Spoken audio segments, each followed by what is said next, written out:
Hello friends, welcome back to NS English academy. Finally guys, this is the seventh part जहां हम लोग analyse कर रहे हैं क्वेश्चन पेपर को, अभी जो आपका 7 जैन को कंडक्ट हुआ है यूजीसी नेट इंग्लिश एग्जाम। सो मैं डिटेल्ड एक्सप्लेनेशन आपको दे रही हूँ, दैट इज़ वाई मुझे इतने पार्ट्स में इनको डिवाइड करना पड़ा, राइट। इसके बाद गाइज एक फाइनल पार्ट और आएगा जिसमें जितने क्वेश्चन हमारे बच गए स्टेटमेंट बेस्ड उनको हम कवर करेंगे। Let's discuss today's question 130 question number. So यहाँ पे आपसे पूछा है which of the following novels deal with the theme of apartheid. Apartheid का बेसिकली मतलब होता है रंगभेद। तो यहाँ पूछा है वो कौन सी नॉवेल्स हैं जो डील कर रही हैं रंगभेद, ओके, इस थीम पर बेस्ड है अपार्थीड पे। ये क्वेश्चन रिपीट हुआ है एग्जाम में। UGC NET already have been asked same question in previous year, okay. So अगर आप चेकआउट करेंगे PYQs then you come to know. Let's discuss answer to this question. So we have July's people, Cry the Beloved Country, and My Son's Story. These trio novels written on the theme of apartheid, otherwise Purple Hibiscus and The Mimic Man. These two novels not on the theme of apartheid. Right? Let's discuss brief about each novels. Okay? So first I am going to discuss Purple Hibiscus. So guys, ये जो आपका purple hibiscus है, this is the novel जो आपकी लिखी गई है चिमामदा निगोची अदीची, जो नाइजीरियन ऑथर हैं, उनके द्वारा इस नॉवल को लिखा गया है एंड पब्लिश हुई है ये आपकी 2003 में। रिमेंबर द पब्लिकेशन ईयर, क्योंकि यहाँ से भी क्वेश्चन आपको देखने मिलता है। एंड बेसिकली ये जो नॉवल है ये डील करती है पोस्ट कॉलोनियल जो नाइजीरिया है, नॉट अपार्थीड, ओके। सो जो फोकस किया गया है इस पर्टिकुलर नॉवल के अंदर फैमिली को लेके, रिलीजन को लेके एंड पॉलिटिकल अनरेस्ट जो है इन नाइजीरिया में talk about in this novel, not apartheid, okay. Let's discuss July's people. This is the novel जो कैटेगरी में आ रही है आपकी अपार्थीड में। जुलाइज पीपर, इसका जो पब्लिकेशन है guys 1981, remember the publication year.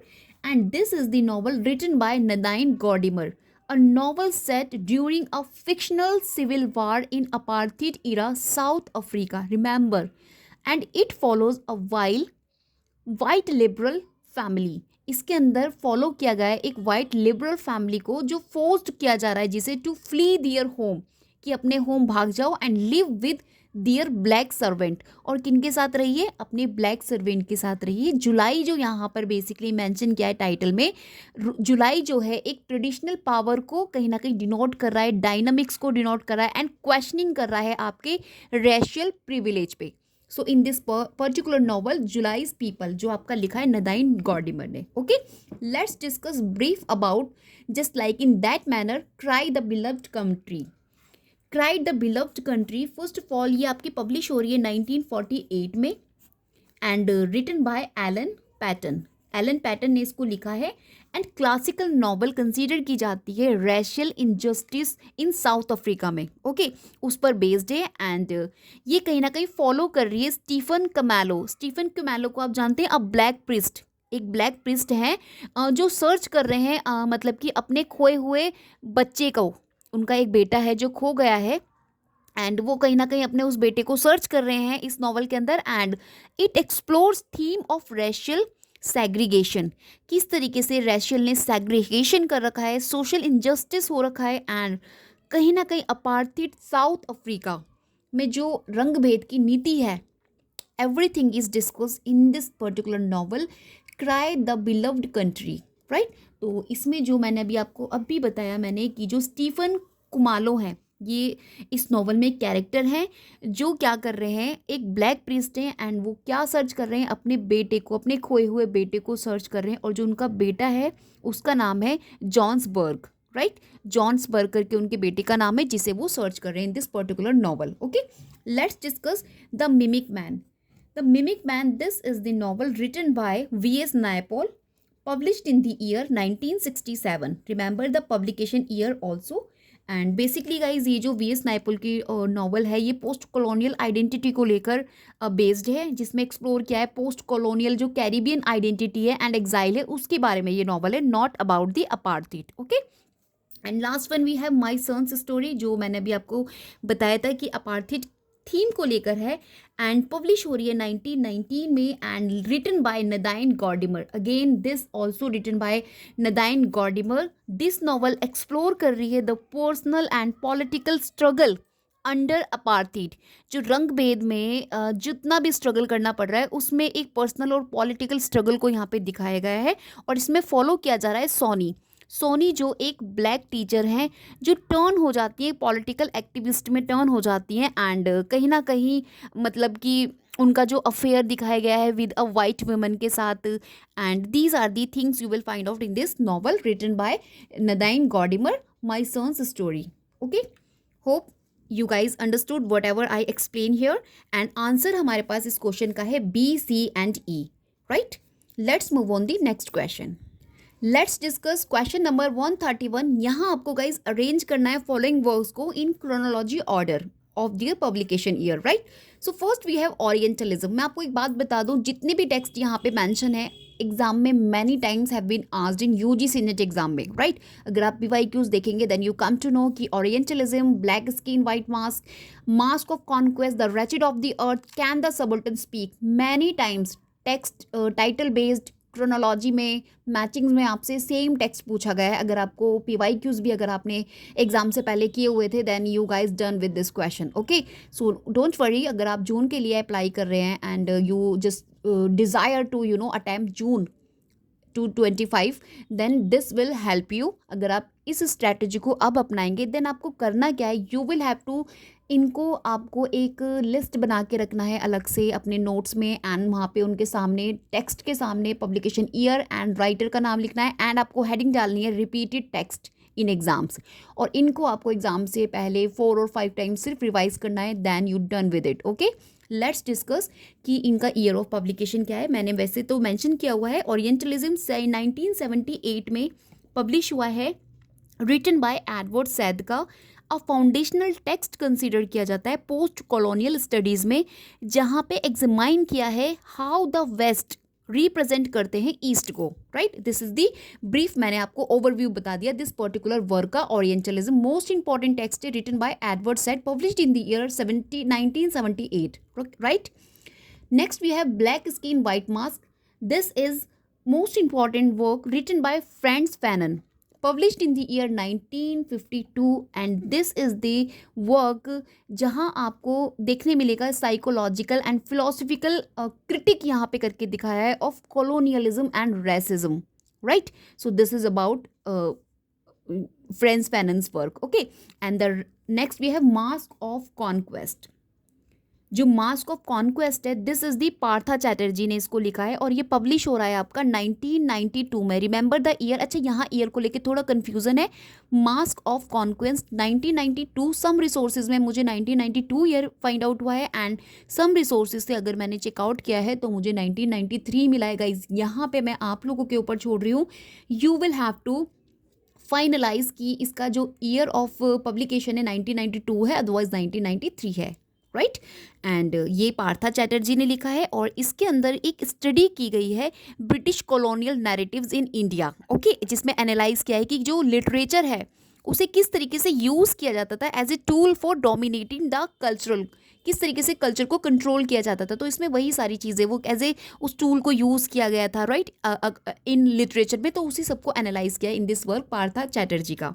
Okay, let's sorry, let's discuss next we have the wretched of the earth. ये आपका फ्रांस फैनन ने ही लिखा है अगेन, और पब्लिश हो रहा है 1961 में, एंड रिवॉल्यूशनरी टेक्स्ट कंसीडर किया जाता है, जिसमें एक्सप्लोर किया जा रहा है एंटी कॉलोनियल स्ट्रगल, राइट।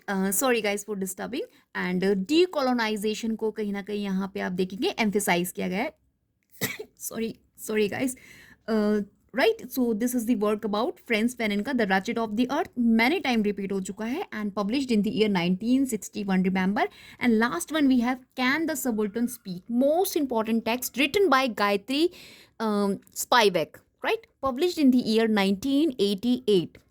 और ये जो आपका पर्टिकुलर ऐसे है ये पोस्ट कॉलोनियल थियोरी के ऊपर बेस्ड है, जहाँ पर बात हो रही है मार्जिनलाइज पीपल की। ये जो सबल्टन बताया है इन्होंने मार्जिनलाइज पीपल को ही बताया है, एंड कहीं ना कहीं राइट दे इसमें बात हो रही है truly have a voice in dominant discourse, कहीं ना कहीं इनको डोमिनेट किया जाता है। So this is the topic of this particular essay written by Gayatri Spivak, and most revolutionary work है एंड मैनी टाइम एग्जाम में रिपीट हो चुका है. Please make a note of it कि इसका publication year, written by and text itself. आपको ये तीनों चीज़ एटलीस्ट पता होनी चाहिए. Okay, and the answer we have option number 1 to this question.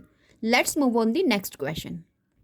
Now guys question number 133 यहाँ पूछा है which of the following is not a character in William Congreve's the way of the world.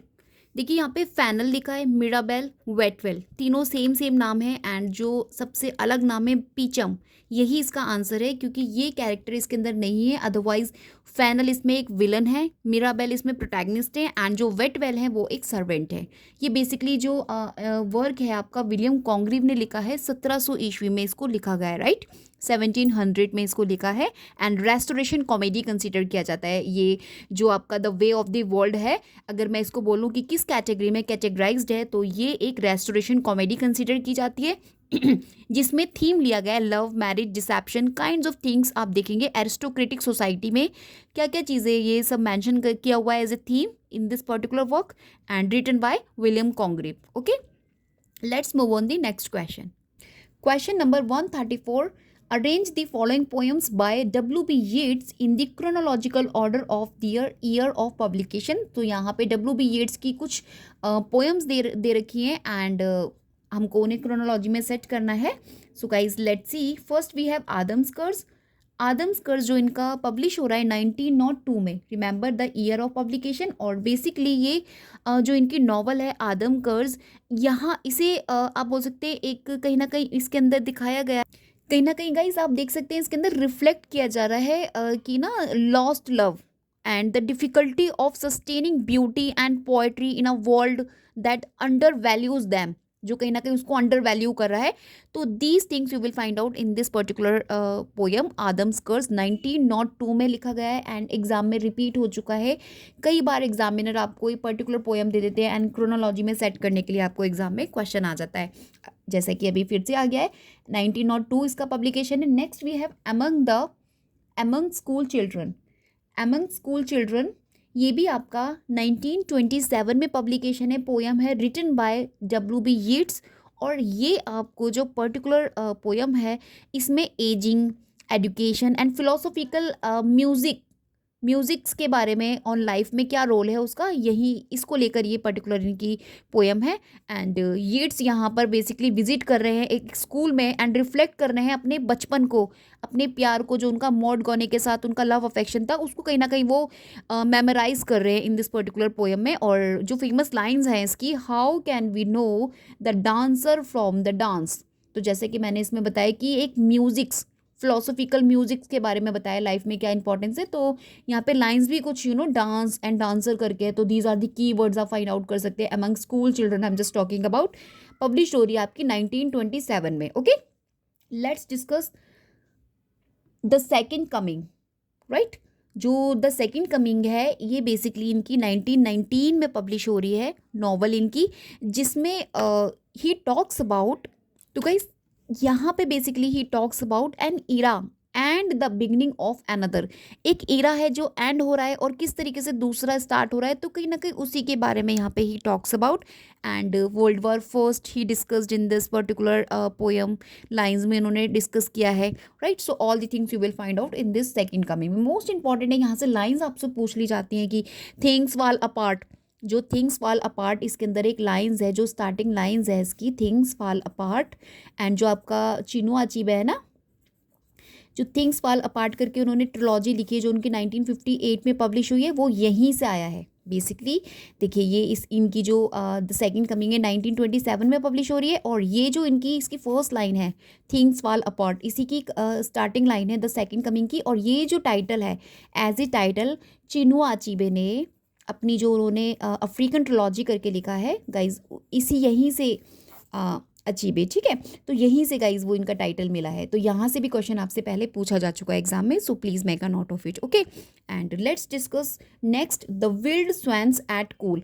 Basically इनकी ये जो poem है publish हो रही है 1917. Remember the year I am just mentioning you, the wild swan at Coole. और इसके अंदर भी एजिंग एंड चेंजेस क्या हो रहे हैं वो सभी इसके अंदर पर्टिकुलर बताया गया पोएम के अंदर by W.B. Yeats. Okay, and last one we have option E, under Ben Bulben Bulben, right. ये इनका 1938 पब्लिकेशन है और कहीं ना कहीं इसमें ईरिश आइडेंटिटी को लेके थीम बेस्ड ये पोएम है, पोइट्री है, एंड यीट्स की लेगेसी इसके अंदर दिखाई गई है and consider a final poetic statement, यहाँ पे टेस्टामेंट आप बोल सकते हैं दिया हुआ है. Kinds of things you will find out in this poem. So now you guys done with this question and अब आप अच्छे से उसको क्रोनोलॉजी को सेट कर सकते हैं क्योंकि I have mention all the publication years of these poems written by W.B. Yeats. And apart from this मैंने आपको एक इंपॉर्टेंट फैक्ट भी बता दिया regarding title of Chinua Achebe, आपको हेल्प करेगा, right. Let's move on the next question. So now guys question number 135. यहाँ पे आपको मैचिंग करनी है list 1 to list second. List 1 we have authors and list second we have text respective authors की, right. And first we have author Henry Miller, John Steinbeck, James Jones and James Baldwin. Let's discuss. देखिए जो Henry Miller है यहाँ पे इनका association है tropic of cancer. ये work इन्होंने लिखा है आपका हेनरी मिलर ने, पब्लिश हो रहा है 1934 में और this is consider and a semi autobiography novel जिसे सेट किया गया है पेरिस में. और जो आपको मैं बताऊंगी बेस्ट थिंग इस पर्टिकुलर नॉवल की, हेनरी मिलर की, कि ये जो नॉवल है ये स्ट्रीम ऑफ कॉन्शियसनेस स्टाइल पर, टेक्निक पर बेस्ड है. Okay, so in this novel stream of consciousness style को यहाँ पर आप बोल सकते हैं यूज़ किया गया इन दिस नॉवल के अंदर. स्ट्रीम ऑफ कॉन्शियसनेस, यस, जिसे James Joyce and Virginia Woolf में पॉपुलराइज किया है एंड विलियम जेम्स ने इसको इंट्रोड्यूस किया है. स्ट्रीम ऑफ कॉन्शियसनेस जो आपसे एग्जाम में मैनी टाइम्स पूछा जा चुका है and you guys done with this. Okay, and finally Henry Miller भी एक इसमें से वन है जिन्होंने ट्रॉपिक ऑफ कैंसर जो 1934 में पब्लिश हो रहा है इसमें इन्होंने स्ट्रीम ऑफ कॉन्शियसनेस स्टाइल को यूज़ किया है. Okay, and let's discuss John Steinbeck का the grapes of wrath. Basically guys ये 1939 में पब्लिश हो रहा है और इसको एक क्लासिकल अमेरिकन नॉवल कंसीडर किया जाता है जिसके अंदर बताया गया है अबाउट द ग्रेट डिप्रेशन के बारे में. यहाँ पे बताया स्ट्रगल्स के बारे में बताया गया है, एक फैमिली के बारे में, एक फैमिली है जो माइग्रेट कर रही है, राइट. तो उसी की स्टोरी इसके अंदर इस पर्टिकुलर वर्क के अंदर है जो आपका जॉन स्टीनबैक ने लिखा है, पब्लिश हो रहा है 1939 में. देखिए मैंने पब्लिकेशन ईयर भी यहाँ पे मेंशन कर दिए हैं, आपको हेल्प करेगा, आपके नोट्स में इंक्लूड कर लीजिएगा क्योंकि these are important for upcoming UGC NET June exam के लिए, right. Next we have James Jones. James John का एसोसिएशन है from hero to eternity. Basically this work published in the year 1951, remember. And ये जो आपकी particular work है इसमें a world war second, right, novel इसको बोला जाता है एंड कहीं ना कहीं इसको सेट किया गया है क्योंकि इसमें बात की जा रही है realities of military life.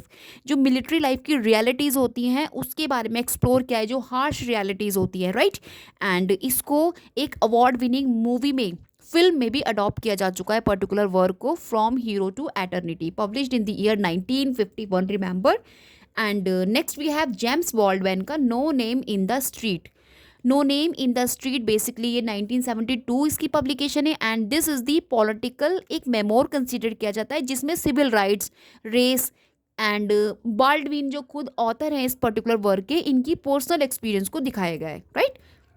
Now you guys you know choose the option. मैंने यहाँ पे मेंशन कर दिया, वैसे अभी मैंने आपको सब चीज़ बता दी, मैच भी कर दिया.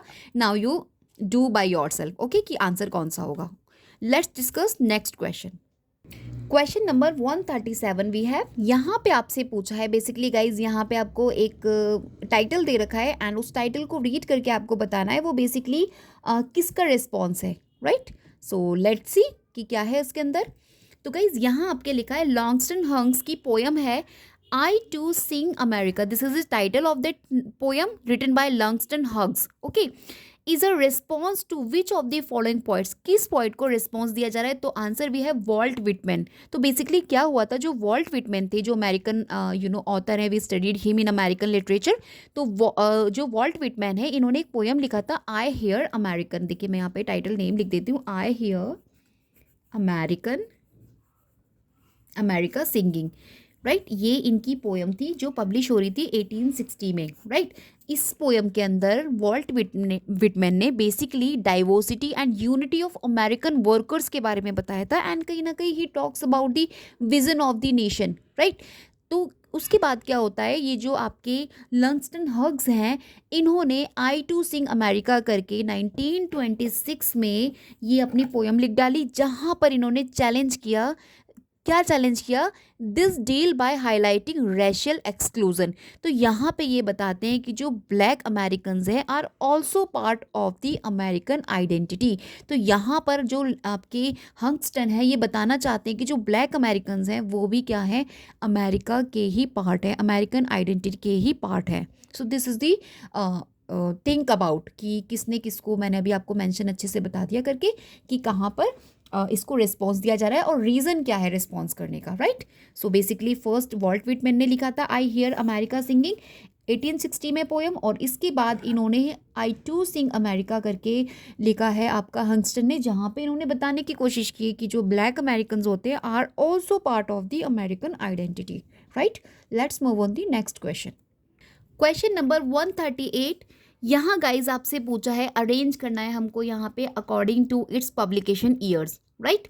सो we have some text here: the English Patient, the Swinging Bridge, Lives of Girls and Women, Family Matters and Birnam Wood। Okay, so the English patient जो है आपका 1992 में पब्लिश हो रहा है एंड इसको लिखा है माइकल ओदानजी ने, जो कि मोस्ट इंपॉर्टेंट ऑथर है और एग्जाम में अब इनसे पूछा ही जाता है क्वेश्चन। इस टेक्स्ट को तो मोस्टली इसकी स्टोरी बेस्ड भी आपसे पूछा जाता है, तो प्लीज़ इसको स्टडी भी कर लीजिएगा, इसका देख लीजिएगा, समराइज करके देख लीजिएगा इस क्वेश्चन को।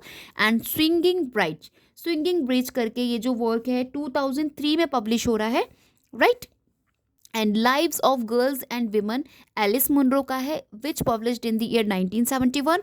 फैमिली मैटर्स 2002 में आपका पब्लिश हो रहा है, written by Rohinton Mistry. Okay, Rohinton Mistry भी मोस्ट इंपॉर्टेंट है एग्जाम पॉइंट ऑफ व्यू से, क्योंकि इनके भी टेक्स्ट आपसे एग्जाम में पूछे जाते हैं। And guys next we have Birnam wood, which published in the year 2023। अभी 23 में इसको पब्लिश करा है, एलेनोर कैटन ने इसको लिखा है। Okay, so now I done with the publication years and now you guys choose your answer to this question। okay, let's move on the next question। question number 139, यहाँ आपसे पूछा है who is the best known figure amongst the following for articulating the concept of negritude। of course when the name of negritude then answer always Aime Cesaire, क्योंकि जो Amy scissor है basically इन्होंने ही ये जो आपका नेग्रीट्यूड करके ये जो वर्ड है आप बोल सकते हैं कॉन्सेप्ट है, इसको इन्होंने इंट्रोड्यूस करा है, कॉइन किया है एमी सीजर ने। And we have another important name Leopold Sedar Senghor. Guys ये जो बंदा है ये वो बंदा है जिसने मोस्ट सिग्निफिकेंट रोल प्ले किया है defining and promoting this particular concept negritude. So अगर आपसे पूछा जाएगा कॉइन किसने किया है, then we have Aime Cesaire. And if the question will be कि नेग्रीट्यूड जो है पॉपुलराइज किसने किया है, उसको डेवलप किसने किया है एंड सिग्निफिकेंट रोल किसने प्ले किया है and who is the key figure, important key figure after Amy Caesar, so we have Leopard Sadder Sager। okay, remember the name of this particular इस पर्टिकुलर आप बोल सकते हो key figure, right. Of course we can say key figure है ये। Okay, so we have done with this question and let's move on question number 140। Question number 140, Shakespeare's Much Ado About Nothing is a, so of course this is the romantic comedy। मैंने मेरी video Shakespeare के major facts करके video upload की है, जिसमें मैंने trick के साथ आप लोगों को बहुत अच्छे से कॉमेडीज़ एंड ट्रेजेडीज़ लर्न करवाई हैं विलियम शेक्सपियर की। अगर आप उसको देख लेंगे then you will never ever forget about year and chronology of comedies written by Shakespeare and tragedies written by and history plays of William Shakespeare's। तो all the things you will done with that particular video अगर आप जाके उसको देखेंगे, so please guys आपको बहुत help करेगा। Let's move on the question number next। So guys question number यहाँ पर मैं आप लोगों को डिस्कस करने जा रही हूँ 146, क्योंकि जो भी इससे पहले जो पैराग्राफ आपको मिला है होप आपने उसको अच्छे से क्लियर किया होगा एग्जाम में। तो यहाँ पे पोएम्स की लाइन है, यहाँ समझाने वाली बातें, तो let's discuss about this poem lines. तो आपको मैं बता दूँ ये जो लाइंस है यहाँ पर ये आपकी द डेजर्टेड विलेज से आई हैं, जो कि ओलिवर गोल्ड स्मिथ ने लिखा है। एंड मोस्ट इंपॉर्टेंट पोएम की लाइंस है यहाँ पर और यहीं से क्वेश्चन आपको देखने मिला है। ओके, सो लेट्स डिस्कस कि यहाँ पे क्या क्या क्वेश्चंस देखने मिले। हैं. ओके, तो अभी मैंने आपको ओलिवर गोल्डस्मिथ का द डेजर्टेड विलेज बताया है. एंड यहाँ पे फर्स्ट क्वेश्चन आपसे पूछा है what does the poem say about the nature of the world. तो यहाँ पे पोएम क्या कहना चाहती है नेचर ऑफ द वर्ल्ड. तो यहाँ basically talks about it is full of care and hope की वो बात कर रहे हैं यहाँ इन लाइन्स में. Basically Oliver Goldsmith in the poem The Deserted Village. Okay, so this is the answer to this question. Let's move on the next question. So guys, this is the 147 question. Identify the rhyme scheme in the poem. तो यहाँ पे आपसे rhyme scheme पूछी गई है. सी देखिए, care share AA, crown down BB, two का pair बन रहा है ना, close repose CC, still skill DD, draw saw EE. So basically यहाँ पर हमारा जो राइमिंग स्कीम है ABB CCDDEE, right. So this is the answer to this question. Let's move on the next question. So guys, this is the next question. Identify the meter in the poem. अब आपको यहाँ पे metres बताने हैं. तो देखिए first line देखिए इस पोएम की लाइन्स की. In all, right, my van. Next हमारा बन रहा है drink round. And next we have this world of care, right. So आप देख सकते हैं कि यहाँ पे 1 2 3 4 5. सो ऑफकोर्स वी कैन से कि याम्बिक पेंटामीटर की यहाँ पे बात हो रही है. Option number 3 is the answer to this question. अगर आप इस तरीके से देखेंगे देन पोएम आपकी बिल्कुल भी गलत नहीं होगा, आंसर बिल्कुल गलत नहीं होगा, आप अच्छे से आंसर कर देंगे, राइट. जल्दी से गाइस क्वेश्चन नंबर 149 देख लेते हैं. यहाँ पूछा है what does the poet intend to do in life. So of course poet क्या करना चाहता है, to share his life experience. अपना लाइफ एक्सपीरियंस शेयर कर रहा है. And he tells about the importance of village. Okay, so all the things you find out in the lines of poem written by Oliver Goldsmith. Okay, The Deserted Village. Let's move on the next question, means last question.